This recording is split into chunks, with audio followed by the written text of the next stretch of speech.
يا نبي سلام عليك ومن يضلله فلا هادي له.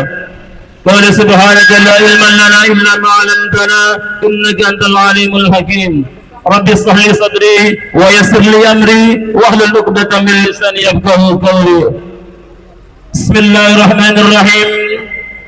قال الله تعالى في كتابه التنزيل وهو الأصدق القائل ومن آياته من خلق لكم من أنفسكم أزواجا لتسكنوا إليها وجعل بينكم مودة والرحمة إن في ذلك لآيات لقوم يتفكرون.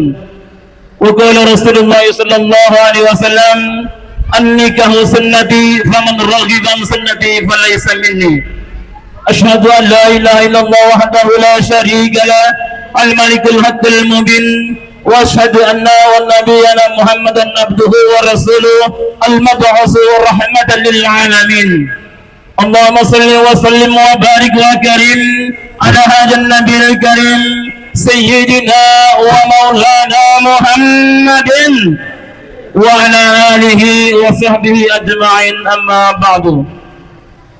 Hadratil mukarramin, para asatiz, para huzaz, wabil khusus yang sama-sama kita hormati Akhinal Mukarram Al-Ustadz Ganda Haji Muhammad Yaqub, yang sama-sama kita hormati Al-Mukarram Al-Ustadz Abdullah Syukur, yang sama-sama kita hormati Al-Mukarram Al-Ustadz Abdullah Syafi'i, yang sama-sama kita hormati Al-Mukarram Al-Ustadz Abdul Rahman, yang sama-sama kita hormati Ketua RT 003 Bapak Ahmad Yani, yang sama-sama kita hormati orang tua kita Ketua MK Pulau Gebang Bapak Nugroho Yuwono, yang sama-sama kita hormati orang tua kita Bapak Mayar, yang sama-sama kita hormati orang tua kita Bapak Ali Akbar, yang sama-sama kita hormati orang tua kita Bapak Haji Amin Rahman, serta para bapak-bapak, saudara-saudara yang mana tidak bisa kami sebutkan satu persatu, namun kiranya tidak mengurangi rasa hormat dan ta'zim saya kepada bapak-bapak sekalian. Alhamdulillah, marilah sama-sama kita panjatkan puja, puji serta syukur kita kehadirat Allah Subhanahu wa taala pada malam yang berbahagia ini dengan berbagai macam limpahan karunia, rahmat, taufik dan hidayah, dan juga berbagai macam nikmat yang diberikan oleh Allah Subhanahu wa taala, di antaranya nikmat iman dan Islam, nikmat sehat wal afiyah, serta nikmat kesempatan.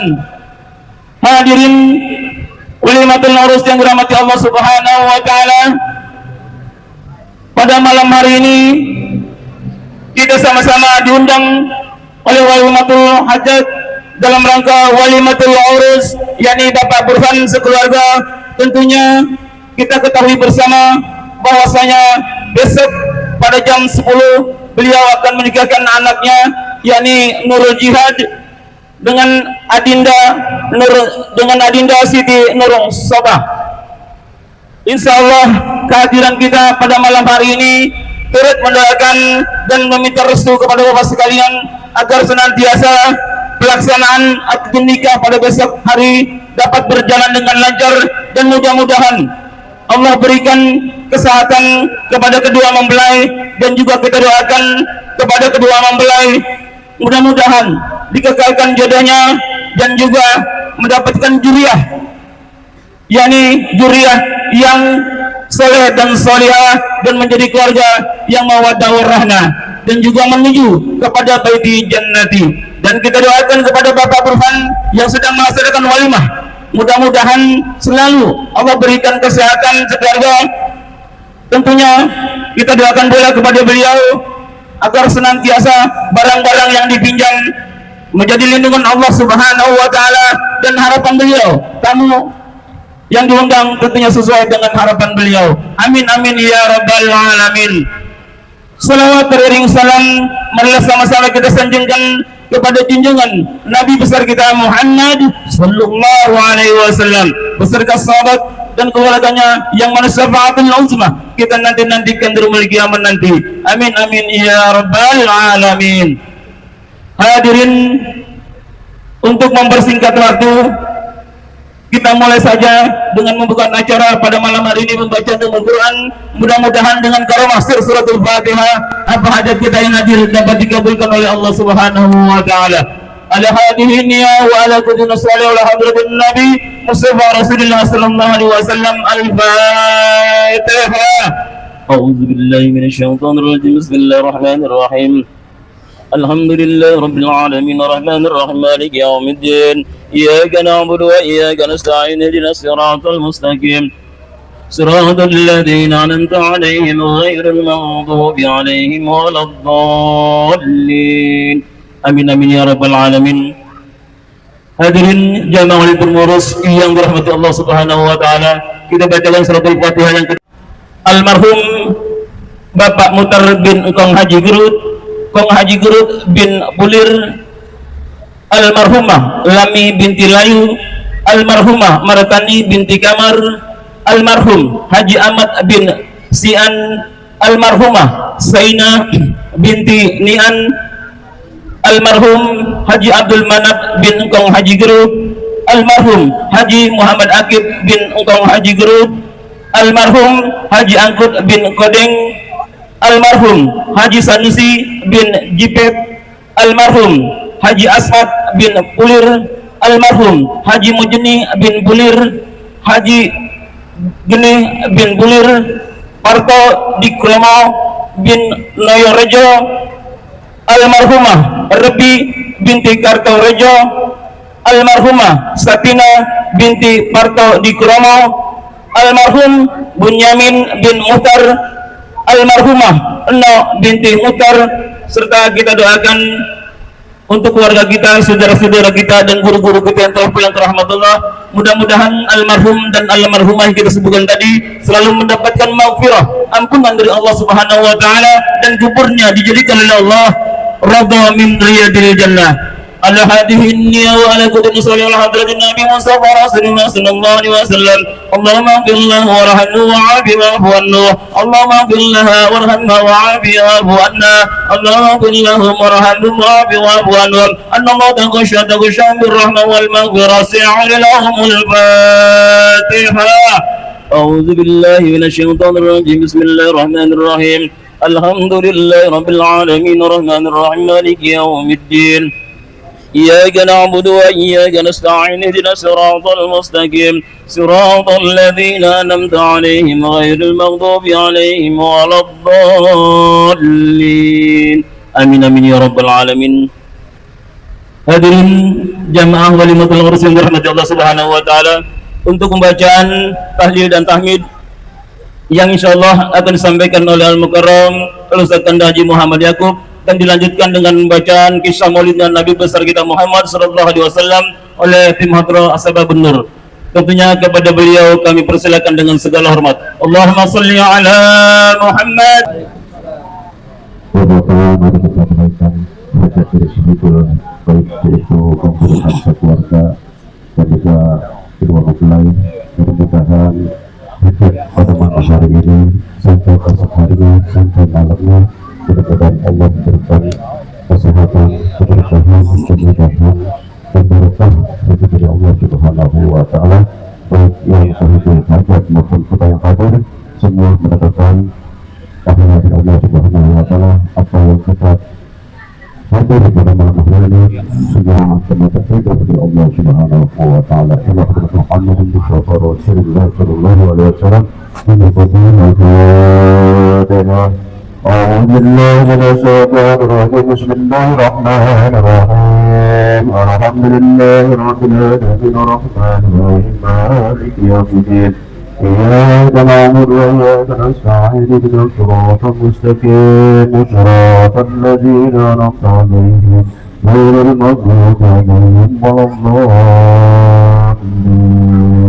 الله أكبر لا إله إلا الله والله أكبر.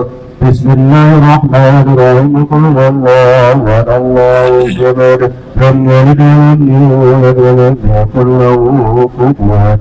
بسم الله الرحمن الرحيم. قل هو الله أحد الله الصمد لم يلد ولم يولد ولم يكن له كفوا أحد بسم الله الرحمن الرحيم قل هو الله أحد الله الصمد لم يلد ولم يولد ولم يكن له كفوا أحد الله أكبر لا إله إلا الله الله أكبر بسم الله الرحمن الرحيم قل أعوذ برب الفلق من شر ما خلق ومن شر غاسق إذا وقب ومن شر النفاثات في العقد ومن شر حاسد إذا حسد الله أكبر لا إله إلا الله الله أكبر بسم الله الرحمن الرحيم قل أعوذ برب الناس ملك الناس إله الناس من سوء الوسواس الخناس الذي يوسوس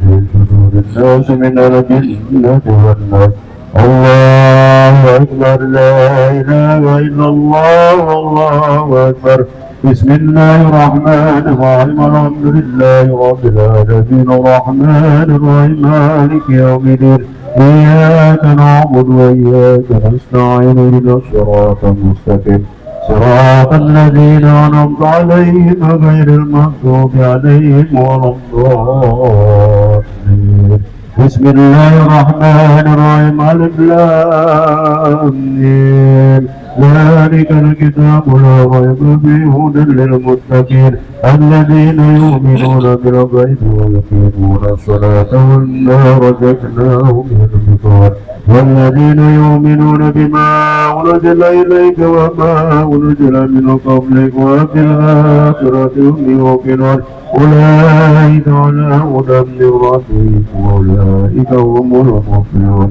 وإلهكم إله واحد لا إله إلا هو الرحمن الرحيم الله لا إله إلا هو الحي القيوم لا تأخذه سنة ولا نوم له ما في السماوات وما في الأرض هذا الذي يسمع إنه لا بإذنه يعلم ما بين أيديهم وما خلفهم ولا يحيطون بشيء من علمه إلا بما شاء وسع السماوات والأرض ولا يؤوده ما وهو العلي العظيم لله ما في السماوات وما في الأرض وإن تبدوا ما بأنفسكم أو يحاسبكم بالله ويغفر لمن يشاء ويعذب من يشاء والله على كل شيء قدير آمن الرسول بما أنزل إليه من ربه والمؤمنون كل آمن بالله وملائكته وكتبه ورسله لا نفرق بين أحد من رسل وقالوا سمعنا وأطعنا وإليك المصير لا يكلف الله نفسا إلا وسعها لها ما كسبت وعليها ما اكتسبت ربنا لا تعذبنا وأطعنا ربنا ولا تحمل علينا إصرا كما حملته على الذين من قبلنا ربنا ولا تحملنا ما لا طاقة لنا به واعف عنا واغفر لنا وارحمنا واعف عنا واغفر لنا وارحمنا واعف عنا واغفر لنا وارحمنا أنت مولانا فانصرنا على القوم الكافرين أستغفر الله العظيم لي ولهم والمؤمنين والمؤمنات أستغفر الله العظيم لي ولهم والمؤمنين والمؤمنات أستغفر الله العظيم لي ولهم والمؤمنين والمؤمنات والمسلمين والمسلمات أفضل الذكر فاعلم أنه لا إله إلا الله لا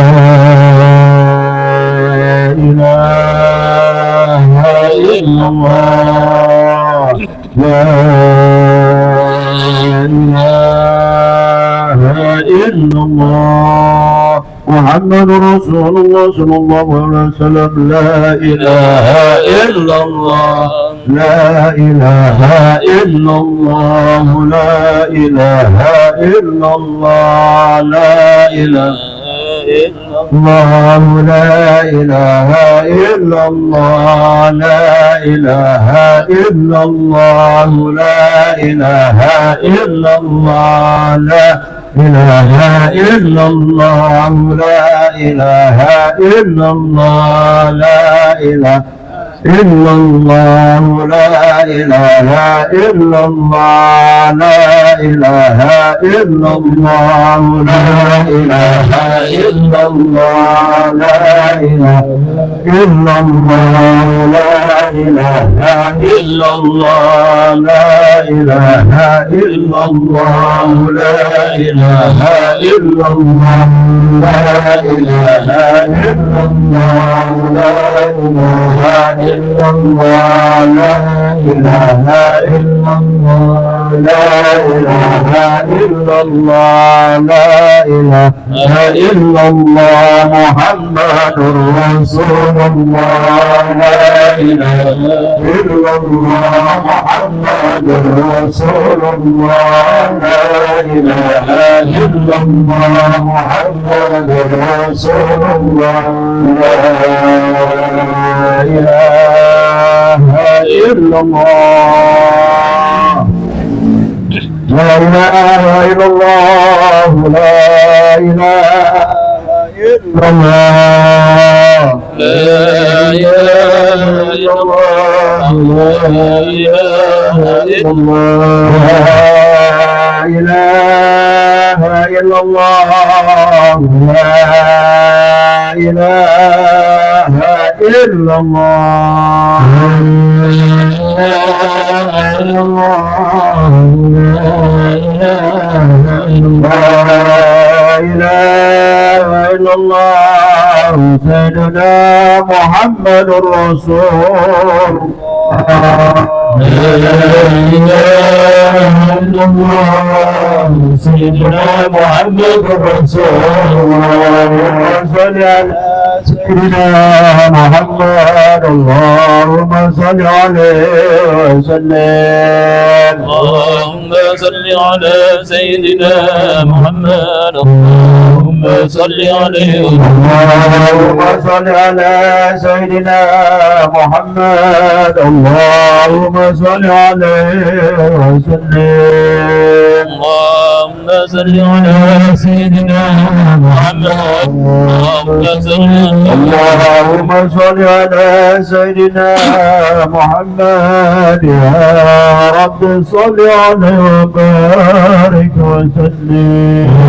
اللهم صل على سيدنا محمد يا رب صل عليه وسلم حسبي الله ونعم الوكيل نعم المولى ونعم النصير حسبي الله ونعم الوكيل نعم المولى ونعم النصير حسبي الله ونعم الوكيل نعم المولى ونعم النصير يا الله يا الله يا الله يا الله يا الله يا الله يا الله يا الله يا لطيف يا لطيف يا لطيف يا لطيف يا لطيف يا لطيف يا لطيف يا لطيف الله لطيف بمن يرزق من يشاء وهو القوي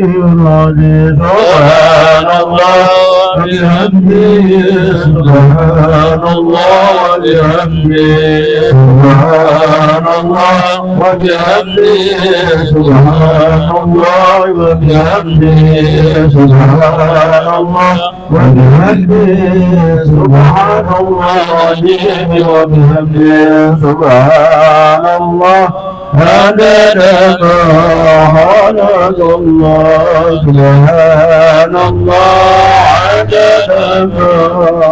عدد الله سبحان الله عدد الله اللهم صل على حبيبك سيدنا محمد وعلى آله وصحبه وسلم وصل على حبيبك سيدنا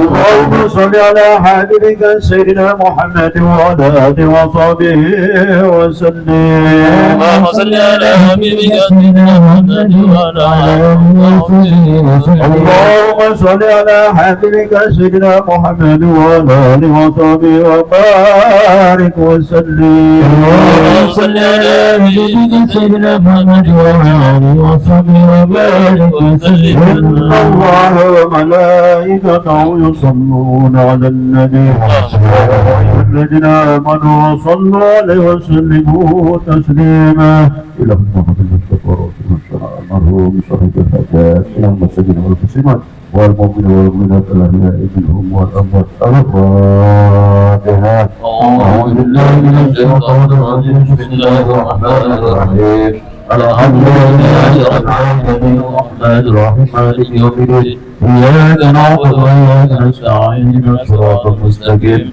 صراط الذين أنعمت عليهم غير المغضوب عليهم ولا الضالين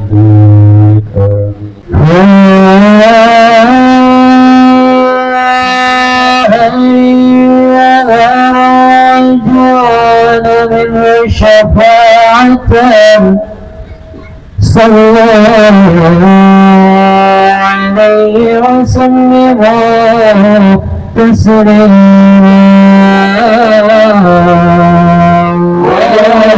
اللهم صل وسلم وبارك عليه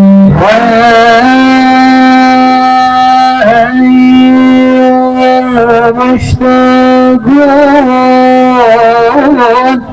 إلى جمالك صلى عليه وسلم تسليما اللهم صل وسلم وبارك عليه يا رب صل على محمد يا رب صل عليه وسلم يا رب صل على محمد يا رب صل عليه وسلم يا رب صل على محمد يا رب بلغ وسيما يا رب صل على محمد يا رب صل عليه وسلم يا رب صل على محمد يا رب خص بفضيلة يا رب صل على محمد يا رب صل عليه وسلم يا رب صل على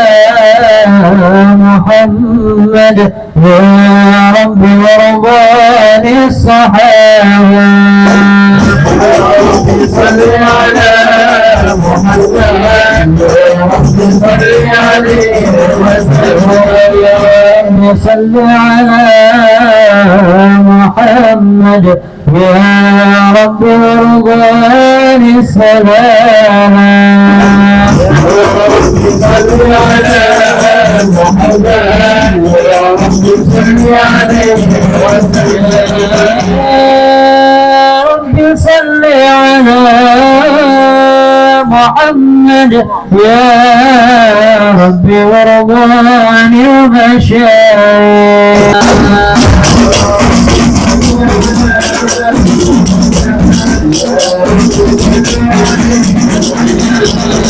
يا رب صل على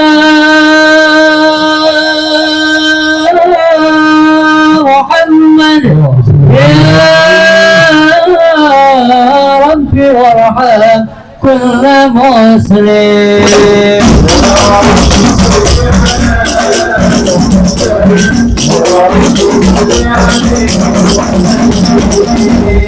يا رب صل على محمد يا رب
صل وسلم وبارك عليه.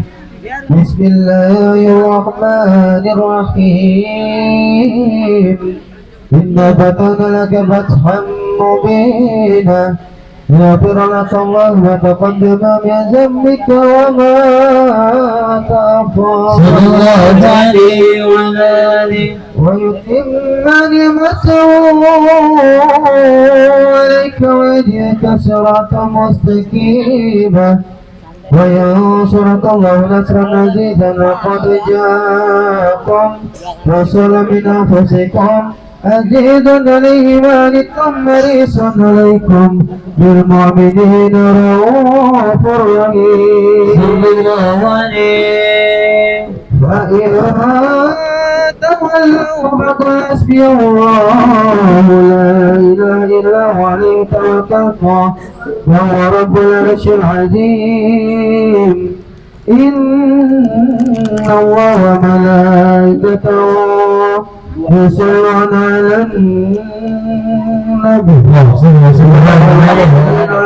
صلوا عليه وسلموا تسليما اللهم صل وسلم وبارك عليه وعلى آله اللهم صل وسلم وبارك عليه بسم الله الرحمن الرحيم الحمد لله القوي الغالب الولي الطالب الباعث الوارث المنح السالم عالم الكائن والبائن والزائر والذاهب يسبح الغافل والماء والطال والغارب والوحيد والنادي والصامت والجامد والداعي يضرب بعدل الساكن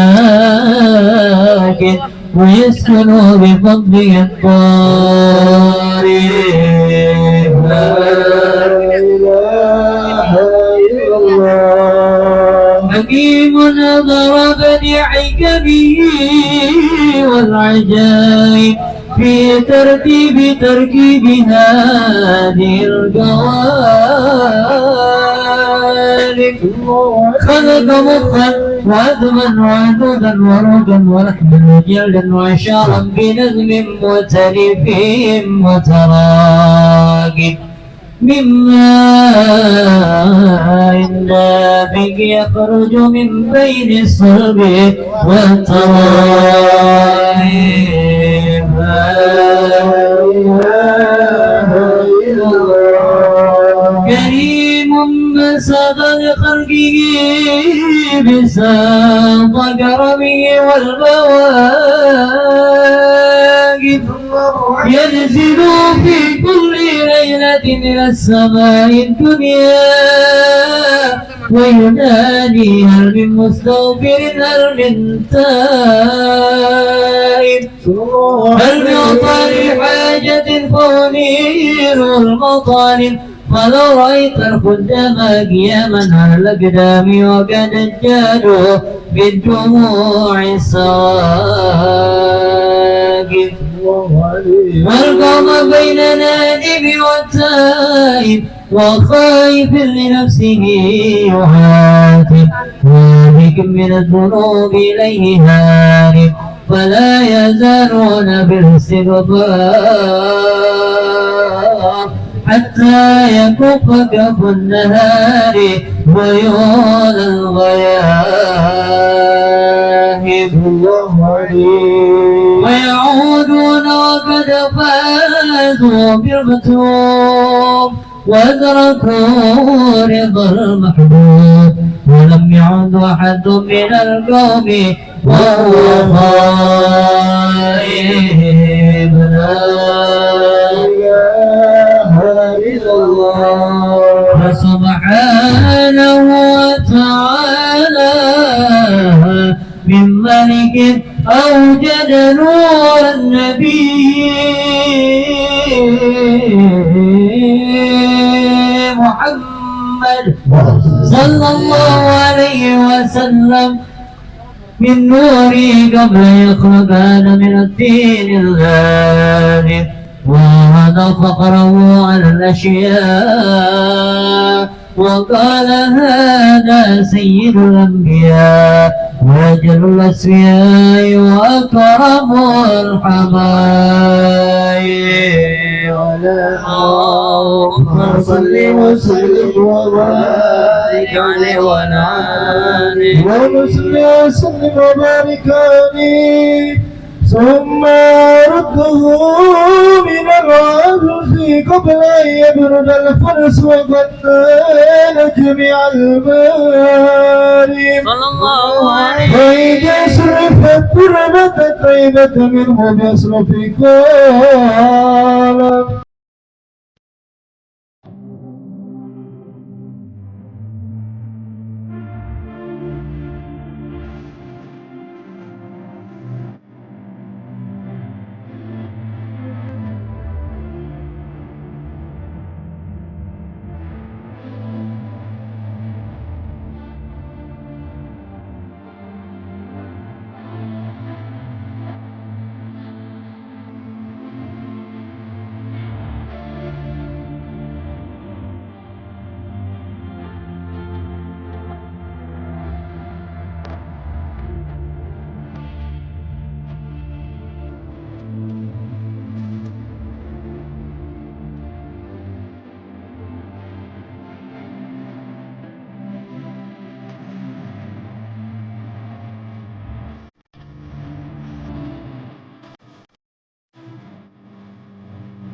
hadir di tengah-tengah kita.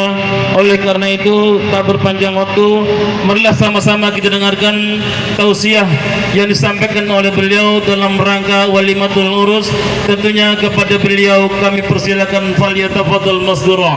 Allahumma shalli ala Muhammad wa syafina maulana Muhammadin wa ala alihi wa sahbihi wa ansarihi wa junudihi wa muhibbihi wa asba'ihi ila yaumiddin, amma ba'd.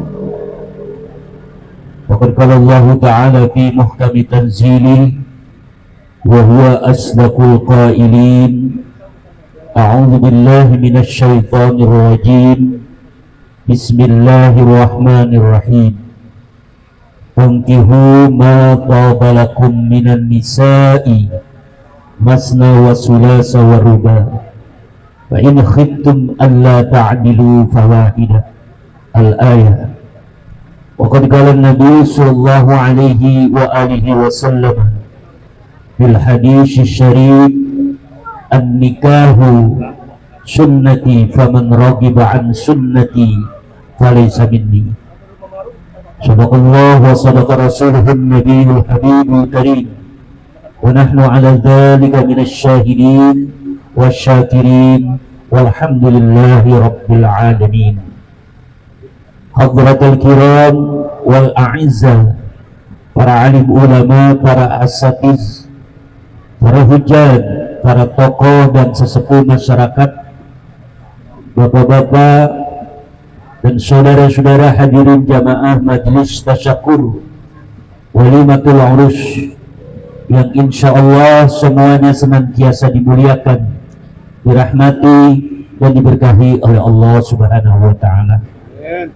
Wabil khusus kepada sahibul hajah, yaitu Al-Mukarram Bapak Burhan bersama seluruh keluarga besarnya, yang mudah-mudahan semuanya sehat walafiat, panjang umur, dimurahkan rezeki, dan hajatnya pada hari ini sampai besok sampai selesai selalu di bawah naungan perlindungan dan pertolongan dari Allah Subhanahu wa Ta'ala, dilimpahkan segala keberkahan dan senantiasa diberikan kemudahan dalam segala urusan, baik urusan dunia maupun urusan akhirat.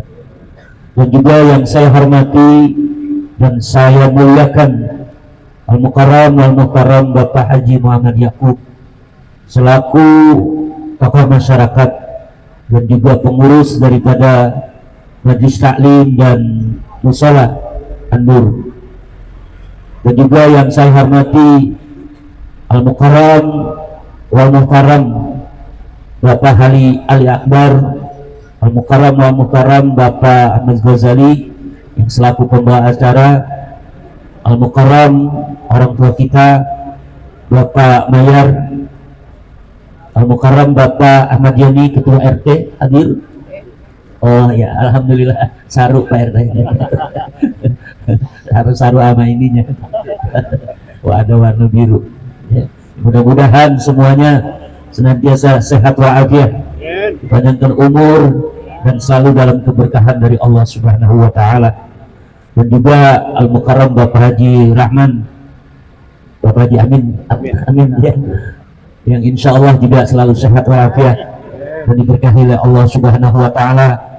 Dan juga semua para tokoh sesepuh masyarakat yang mohon maaf tidak saya sebutkan satu persatu namanya, namun sedikit pun tidak mengurangi rasa hormat, takzim dan takrim saya. Dan juga ini di samping saya Al-Mukarram Ustaz Abdullah Syukur, ya, murid, teman, ya, sahabat yang tetap setia sampai saat ini.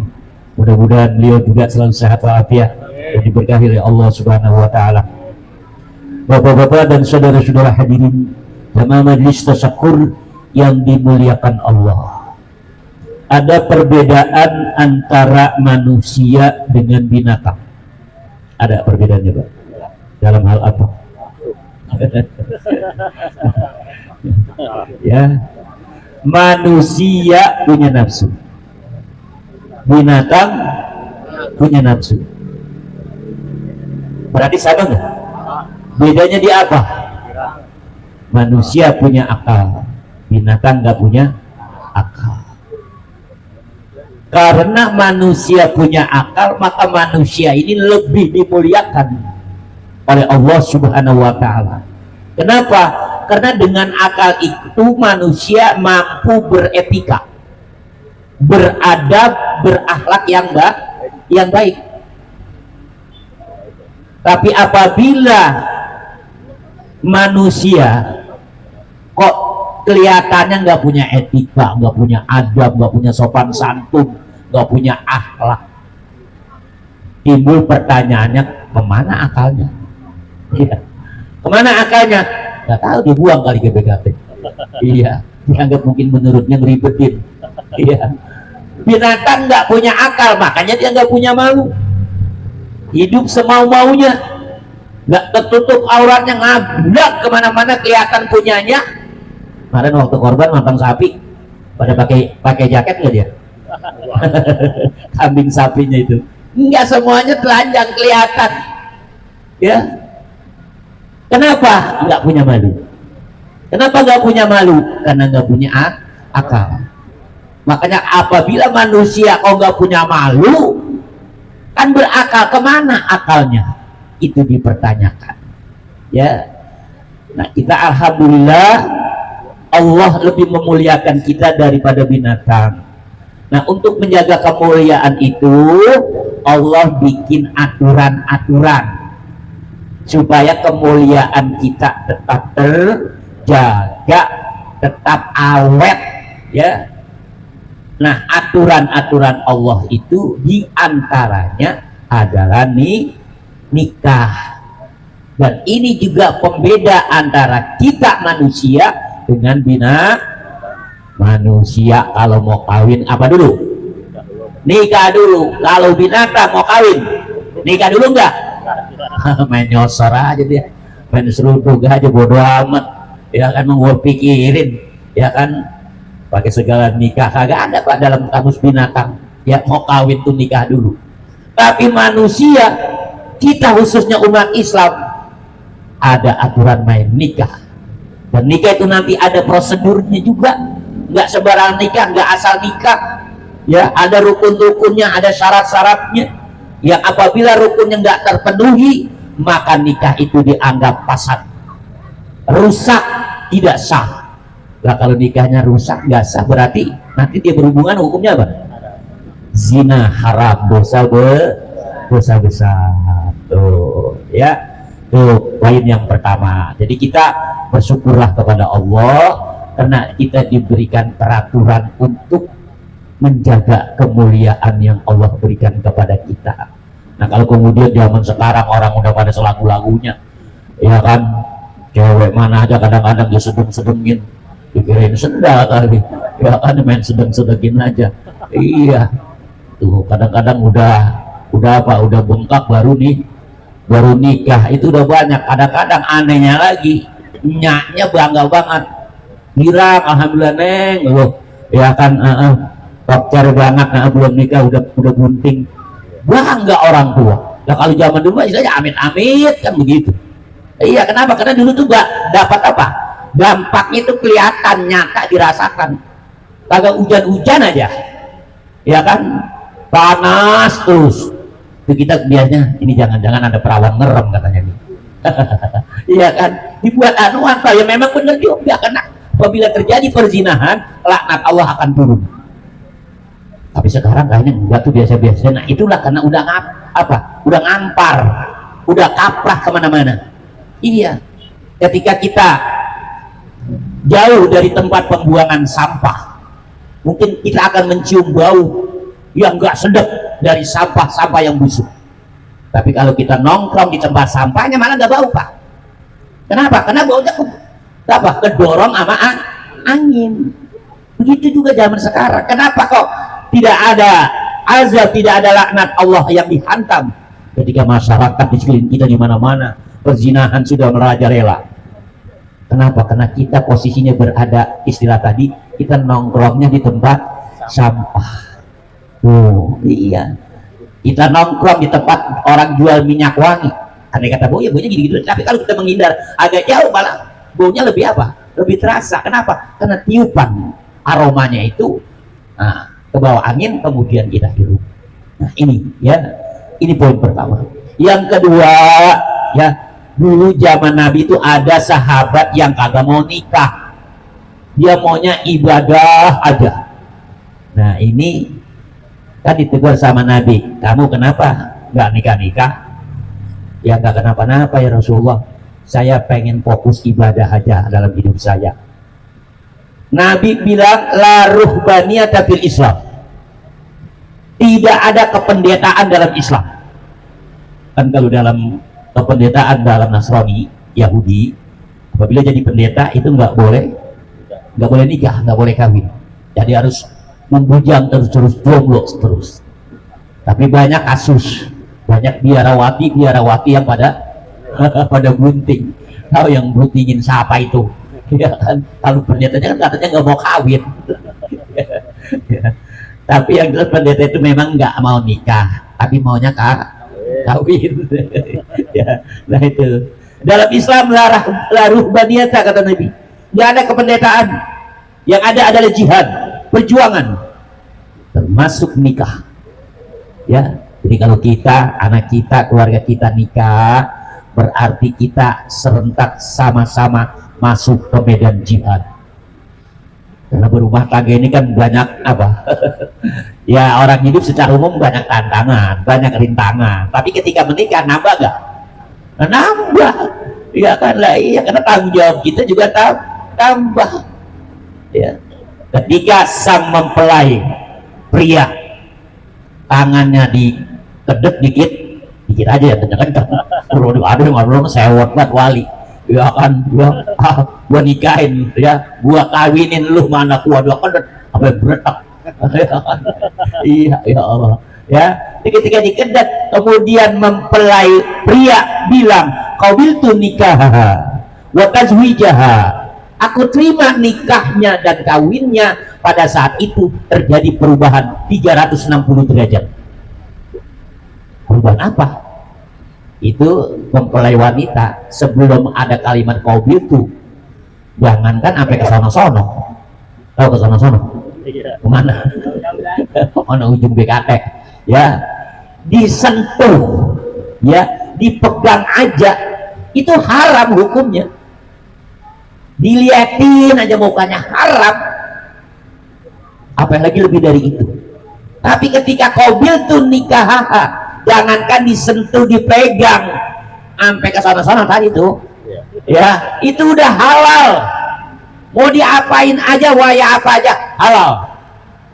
Tuh dasarnya kalimat qabiltu nikah wa tazwijah. Bapaknya mempelai wanita agak ada apa-apa tadinya, mah gak gimana. Tapi pada saat qabiltu nikah jadi orang tua. Ya, ya, meskipun istilah kalimat bahasanya mertua, jadi orang tua. Ya otomatis kalau umpamanya sang mempelai pria orang tuanya masih ada, dua-duanya jadi, ya perempuan juga dua-duanya ada, berarti punya orang tua jadi berapa? 4 nambah. Ya kan, mamang ntar nambah tuh, encing nambah, ponakan nambah, ipar, pokoknya banyak banget jadinya. Nah inilah ya luar biasanya kalimat qabiltu nikah wa tazwijah. Perubahannya sangat drastis. Dan apabila sudah kalimat qabiltu nikah, mempelai dua-duanya harus betul-betul standby untuk memasuki jalur khusus kehidupan manusia untuk mengabdi kepada Allah. Tadi ketika ada orang ditanya oleh Nabi, kenapa kamu nggak mau nikah? Saya fokus ibadah. Nabi bilang nggak boleh. Kenapa? Karena nikah adalah ibadah. Ingin mendapatkan ridho Allah, justru banyak ladangnya, kesempatannya itu dalam kehidupan rumah tangga, untuk meningkatkan ketakwaan dalam rumah tangga. Yang tadinya malas sholat, kita nih yang laki umpamanya jangan begitu bini kan ada yang bangunin ntar tuh, ya kan? Iya, yang tadinya ya kelakuan masih kurang beres, ntar bini yang negor, jangan begitu kita bang, kan kita udah rumah tangga, kita udah berkeluarga, ingat lagi ini saya lagi melendung. Nah, gitu, hati-hati, ya kan? Banyak pesan-pesan Allah lewat istri kita, atau sebaliknya, ya, ketika istri kita kurang beres, kurang rapi, kita sebagai suami negor ngingetin, itu pahalanya besar. Orang bersuami istri suka di rumah tangga, suami istri goreng apa, numbuk apa, ngulek apa, ngirisin apa, itu semuanya pahalanya sangat besar. Itu ibadah. Suami ketika keluar rumah mencari nafkah, Ya, peras keringat banting tulang, keringat bercucuran. Satu tetes keringat dari seorang suami mencari nafkah untuk istrinya, itu ada 10 pahala kebaikan. Makin banyak keringatnya, makin gede pahalanya. Tuh, makanya kabur aja kalian makan sambal apa gitu banyak, biar keringatnya tambah banyak. Jam istirahat ya kan makan, minta sambal yang banyak, kan keringatnya keluar jadi nah pada netes jadi pahalanya tambah banyak tuh gitu.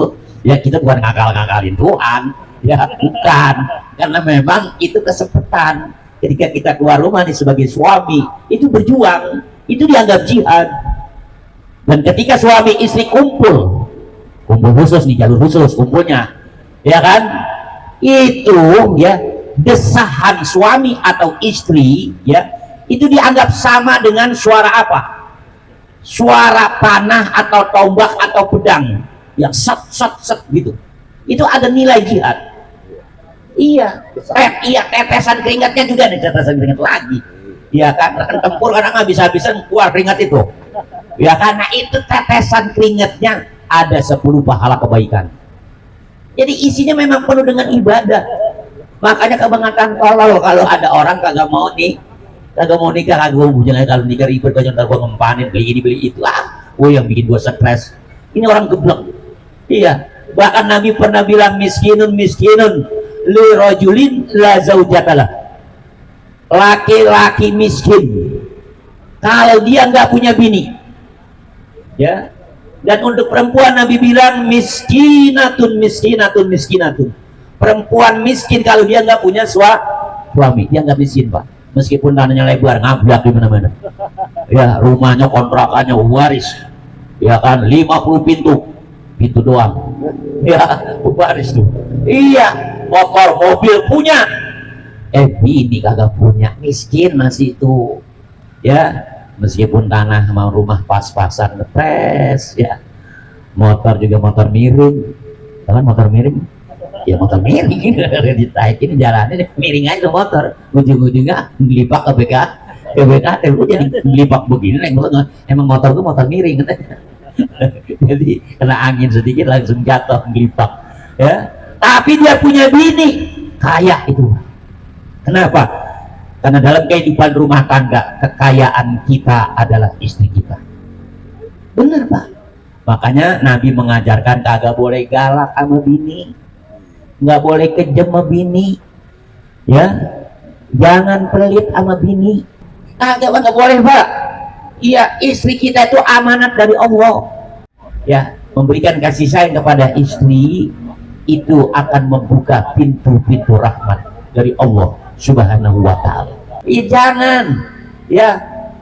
Nabi Shallallahu Alaihi Wasallam nggak pernah merendahkan istri, menghina, apalagi mencaci maki atau pukul.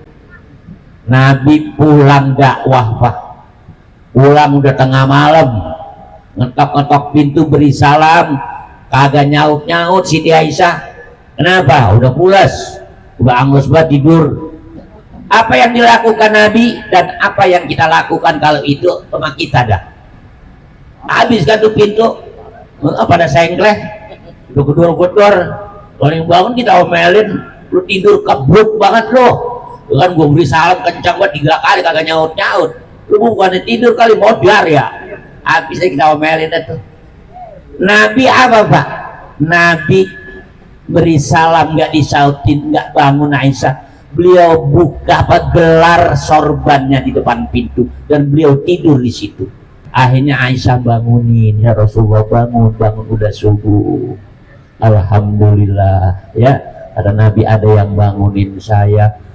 Ya cuman tadi Aisyah kaget tuh, gua pintu kira kali apa gitu kan.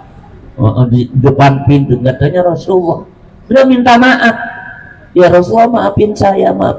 Beliau sedih banget lihat Nabi tidur di situ. Apa jawab Nabi? Aku yang minta maaf Aisyah, karena aku yang kemalaman pulangnya, kagak tahu waktu gitu ya. Biasanya udah di rumah jam segini udah tidur, parah gini masih tugas aja. Tuh, Pak, malah beliau jawabnya begitu, saya lah yang minta maaf. Tapi Nabi sekejap, bahkan nggak ada benih-benih marah itu, nggak ada. Itulah Nabi, ya. Kenapa? Karena beliau sayang kepada istri. Ya, beliau itu sangat memberikan sentuhan cinta yang luar biasa kepada Aisyah. Makanya istri-istri beliau meskipun banyak Pak, itu nggak bikin stres Nabi. Kenapa? Nabi selalu open kepada semua istri, ya, adil, dan nggak ada yang nuntut ini nuntut itu, nggak ada. Lain kita kan, kita punya bini atuh aja bikin pala ngebul. Stres mulu mikirin bini begini begitu, minta ini minta itu, kadang-kadang ya permintaannya di luar kemampuan, ya, tapi ya tetap kita ya semua sama, kita belajar berusaha untuk terus yang memberikan kasih sayang kepada istri, karena itu termasuk daripada babul barokah, pintu keberkahan dalam rumah tangga. Dan kalau umpamanya nanti istri kita ada yang kurang, nah kita yang lengkapin. Begitu juga istri ini ngelihat suami kurang, istrilah yang lengkapi, jadi saling melengkapi.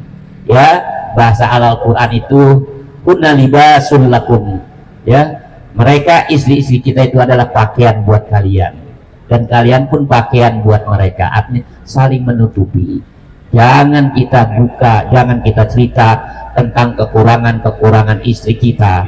Kenapa? Karena kita juga sebagai suami pasti banyak kekurangan. Yang lebih baik dan membuka pintu berkah adalah saling menutupi. Dah, itu aja itu, ya, buat calon mempelainya. Ada kan hadir? Ada foto kan? Iya, ya Tom ya. Ya siapin tuh, ya. Dan terakhirnya dikit doang ini. Nanti kalau sudah jaga bener sholat, ya, terutama sholat 5 waktu sama sabar. Iya, wasta'inu bisobri wassalah, minta tolong kepada Allah. Kenapa? Karena orang berumah tangga, ya, akan menghadapi hal-hal ujian cobaan yang ya berat, ya, sono sini datang kayak di luar perkiraan, kadang-kadang dari keluarga sendiri, masih saudara sendiri, tapi semuanya insya Allah akan ada solusinya sepanjang sholat, ya, terutama sholat 5 waktu, kemudian sabar, kekuatan batin, hadapin semuanya, ya. Jika enak bersyukur kepada Allah, jika nggak enak pahit, ya kan, bersabar dan tawakal kepada Allah. Hasbunallah wa ni'mal wakil, ni'mal maula wa ni'man nasir. Mari kita baca suratul Fatihah, ya, mudah-mudahan untuk Ananda Muhammad Nur Jihad, ya, bin Bapak Burhan dan Siti Nur Sobah, ya, sanaan akdun nikahnya diberikan kelancaran, kemudahan, perlindungan serta keberkahan dan keselamatan dari Allah Subhanahu wa Ta'ala. Dan kita doakan mudah-mudahan kedua mempelai mendapatkan kehidupan yang barokah, sakinah, mawaddah warahmah, dan mudah-mudahan dapat melahirkan generasi-generasi yang soleh dan solihah. Lillahi ta'ala bidilkaniyah wa ila hadratin Nabi Muhammadin sallallahu alaihi wa alihi wasallam, khususan ila Muhammad Nur Jihad wa bin Bapak Burhan wa Siti Nur Sobah binti, siapa Nur Sobah binti? Alimah Mahful, ya. Syai'ulillahi lana walahumal fatihah. A'udzubillahi minasyaitonirrajim. Bismillahirrahmanirrahim. Alhamdulillahi rabbil alamin, arrahmanirrahim, maliki yaumiddin. Iyyaka na'budu wa iyyaka nasta'in. Shiratal mustaqim, shiratal ladzina an'amta 'alaihim ghairil maghdubi 'alaihim waladdallin. Amin. إلهنا الكريم أنت الكريم، إلهنا اللطيف أنت اللطيف، إلهنا الوهاب أنت الوهاب، إلهنا الرزاق أنت الرزاق، إلهنا الرؤوف أنت الرؤوف، إلهنا الودود أنت الودود. بسم الله الرحمن الرحيم. الحمد لله رب العالمين حمدا يوافي نعمه يكافي مزيدا. يا ربنا لك الحمد ولك الملك ولك الشكر كما ينبغي لجلال وجهك الكريم ولعظيم سلطانك. اللهم صل على سيدنا محمد وعلى ال سيدنا محمد صلاة تنجينا بها من جميع الأحوال والآفات وتقضي لنا بها جميع الحاجات وتطهرنا بها من جميع السيئات وترفعنا بها عندك أعلى الدرجات وتبلغنا بها أقصى الغايات من جميع الخيرات في الحياة وبعد الممات إنك سميع قريب مجيب دعوات يا قاضي الحاجات ويا كافي المهمات إنك على كل شيء قدير ربنا ظلمنا أنفسنا وإن لم تغفر لنا وترحمنا لنكونن من الخاسرين لا إله إلا أنت سبحانك إنا كنا من الظالمين اللهم اجعل وتقبل وأوصل صواب ما قرأناه من القرآن العظيم ومن الاستغفارات ومن التحليلات ومن التسبيحات ومن التحميدات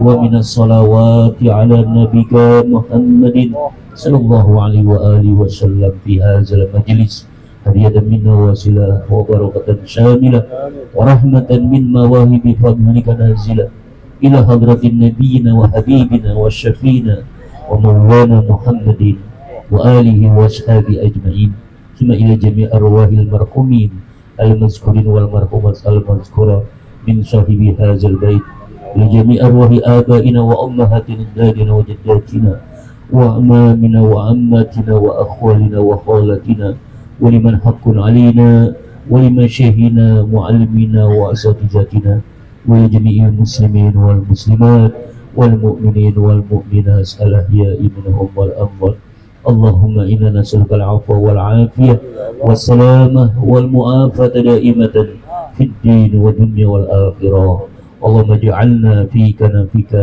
وكنف رسولك وكنف القرآن العظيم وكنف بسم الله الرحمن الرحيم ربنا هب لنا من أزواجنا وذريتنا قرة أعين واجعلنا للمتقين إماما يا رب بالمصطفى بلغ مقاصدنا واغفر لنا ما مضى يا واسع الكرم ربنا آتنا في الدنيا حسنة وفي الآخرة حسنة وقنا عذاب النار وصلى الله على سيدنا محمد وعلى آله وصحبه وسلم سبحان ربك رب العزة عما يصفون والسلام على المرسلين والحمد لله رب العالمين تقبل الله kurang lebihnya saya mohon maaf yang sebesar-besarnya akhirul kalam wallahu muwaffiq ila aqwamit thariq wassalamualaikum warahmatullahi wabarakatuh Waalaikumsalam warahmatullahi wabarakatuh.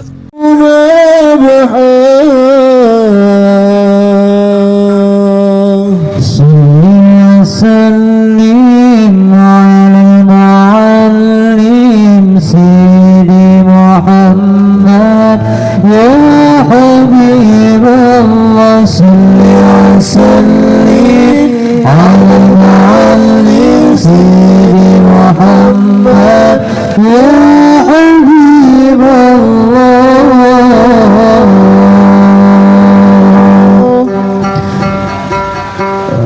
الصلاة على النبي والسلام على الرسول الشفيع المطاع ومحمد عربي الصلاة على النبي والسلام على الرسول الشفيع المطاع ومحمد عربي الصلاة على النبي والسلام على الرسول الشفيع المطيع ومحمد عربي الصلاة على النبي والسلام على الرسول الشفيع المطيع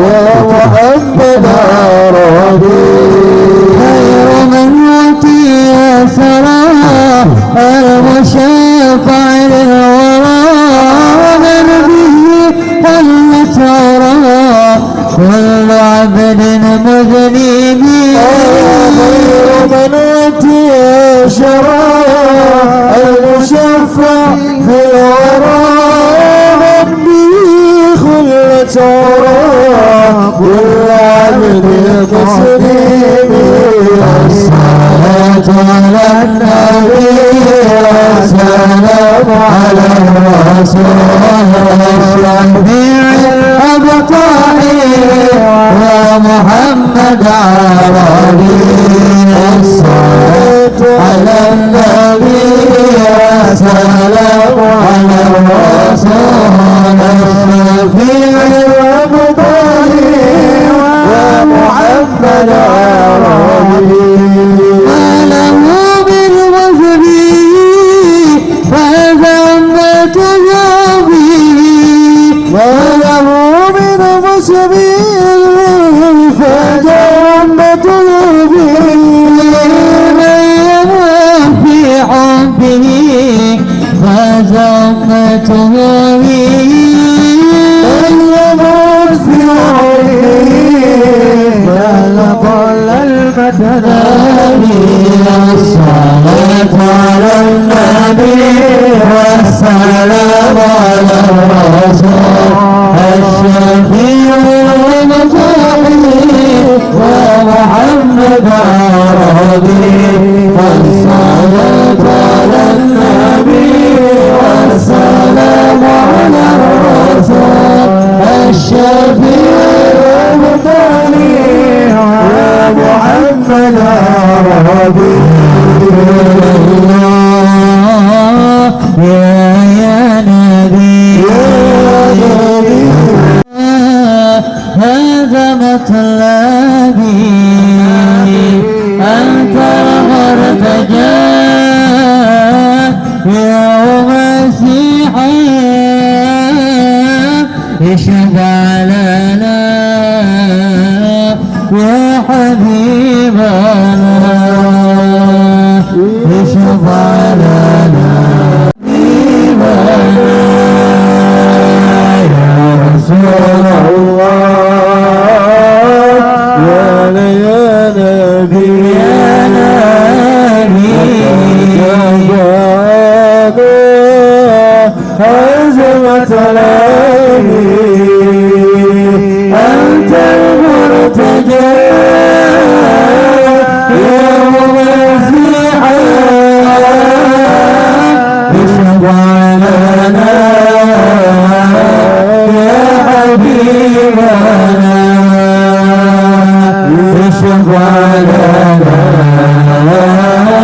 يا حبيبنا يا حبيب يا حبيب أنت للخلق يا طبيب يا طبيب والنبي يا حبيب يا حبيب حبيب وخلقي يا طبيب يا طبيب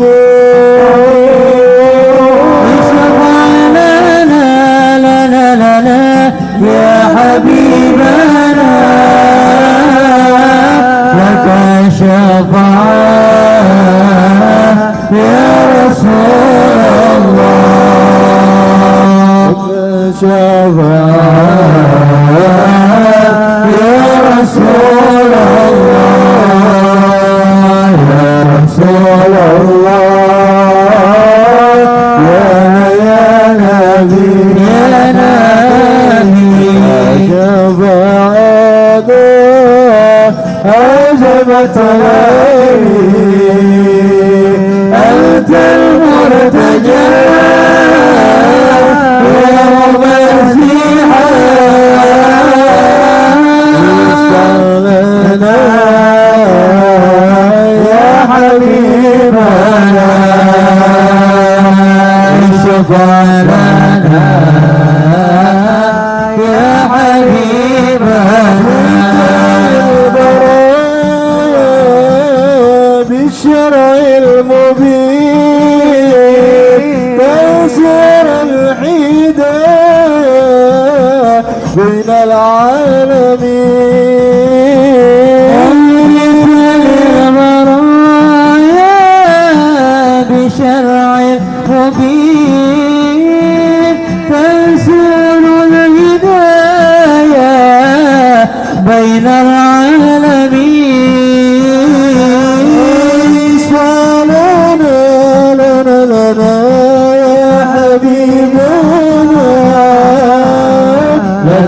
شفاعة